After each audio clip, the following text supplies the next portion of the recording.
Daesh go every day to try to get on these ships, and they just refuse to get entry on board and go back home to face further violence in the community.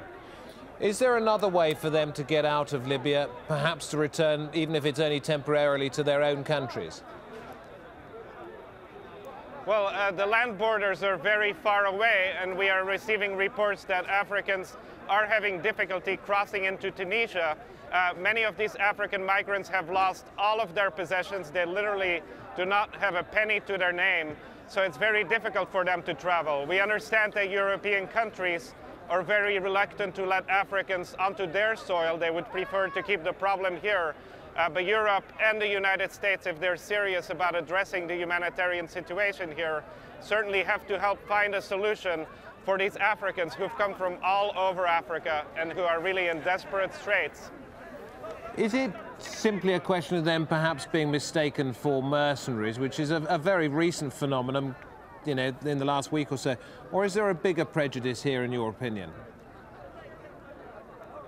Well, I think we need to be very careful about these rumors of African mercenaries. I was in the city of Al-Baida yesterday, which is about 200 kilometers from here, where 164 people were in detention, believed to be African mercenaries, and almost all of them turned out to be black-skinned Libyans from southern Libya. Gaddafi, actually, one of the few positive things he did was to end discrimination against dark-skinned Libyans, and they are fiercely loyal to him. We have not seen any credible reports in the East that African mercenaries have been brought in, although that certainly is a possibility, but it is a common belief among the population, and that's why many of these attacks have taken place. I should distinguish between the acts of the population and the acts of the authorities now in the East, who've actually acted quite responsibly and who have brought assistance to these African migrants. Peter, thank you very much indeed. Peter Burkhardt from Human Rights Watch, looking after the emergencies division there. All right, off to London again. Stephen Cole is there with more news from Europe. Stephen.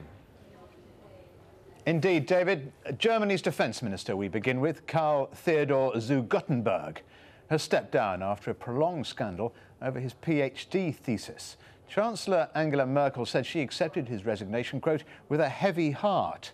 Guttenberg was stripped of his doctorate last month after a section was found to be plagiarised. Paul Brennan reports. The suave young Bavarian aristocrat was one of Germany's most popular government ministers and a darling of the country's conservative right. Karl Theodor zu Guttenberg had been tipped as a possible future leader, and he frequently topped opinion polls ahead of his boss Angela Merkel.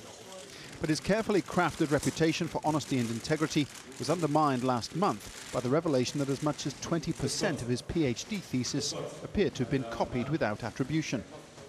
Guttenberg has strongly denied deliberate plagiarism and at first tried to ride out the publicity storm.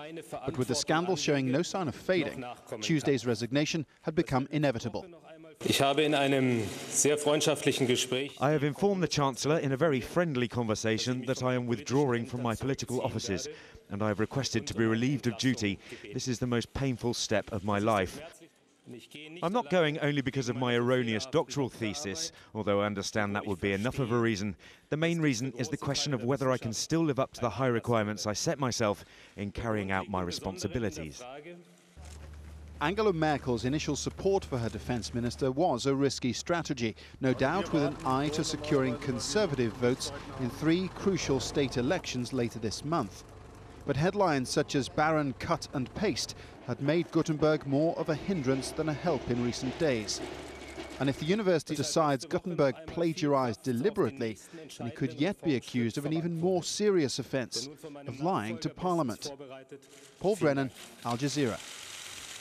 France's new foreign minister has officially taken over. Alain Juppé replaced Michèle Alliot-Marie, who was forced to resign following a cabinet shuffle on Sunday. She was criticised after revelations about holidays that she'd taken in Tunisia and for her links with the ousted leader, Zine El Abidine Ben Ali.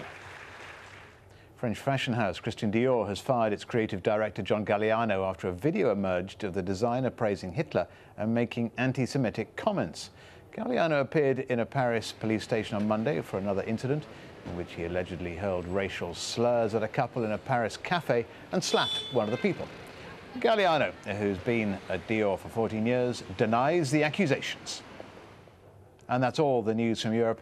Let's go back to David Foster in Doha. Thank you very much indeed, Stephen. Now, in just a moment in this news hour, we're off to Kyrgyzstan. Difficult times for those people after their revolution, finding that the new people are making times pretty hard for themselves. And in sport, something rather special's happened again at the World Cup of cricket.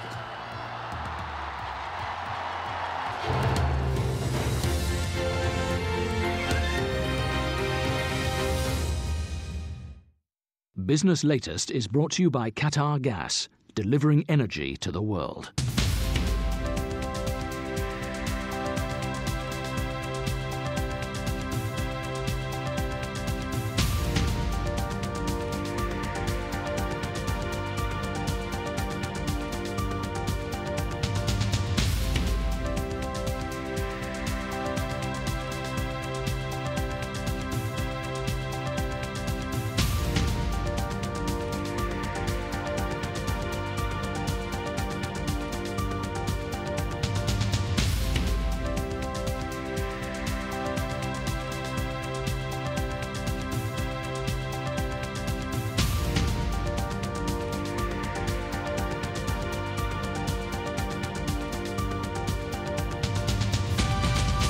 Business Latest is brought to you by Qatar Gas, delivering energy to the world.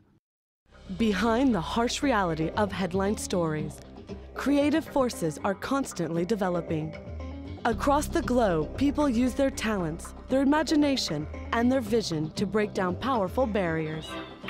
From a small backroom theater challenging a despotic regime, to the courage of individuals searching for expression. With rich colors and clear voices, people communicate to a wider world. Artscape, coming soon on Al Jazeera.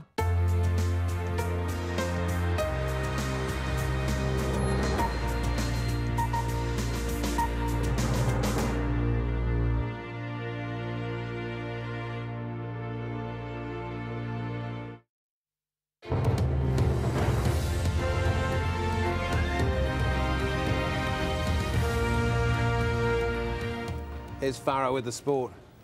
Thank you, David. Well, for the second time in 2 days, there's been a hat trick at the Cricket World Cup. After Sunday's heroics from West Indian bowler Kumar Roach, this time it was the turn of Sri Lankan paceman Lasith Malinga. Malinga was just too good for a Kenyan side that's really struggled to be competitive so far. His figures of 6 for 38, ensuring his country got back on track after their earlier loss to Pakistan. Kenya eventually all out for just 142 in Colombo. Sri Lanka's batsmen wasted little time in wrapping up the victory, the winning runs arriving inside 20 overs for the loss of just 1 wicket. England's cricketers are getting ready for their 3rd match of the tournament. They're playing Ireland in Bengaluru off the back of that epic tied match with co-host India.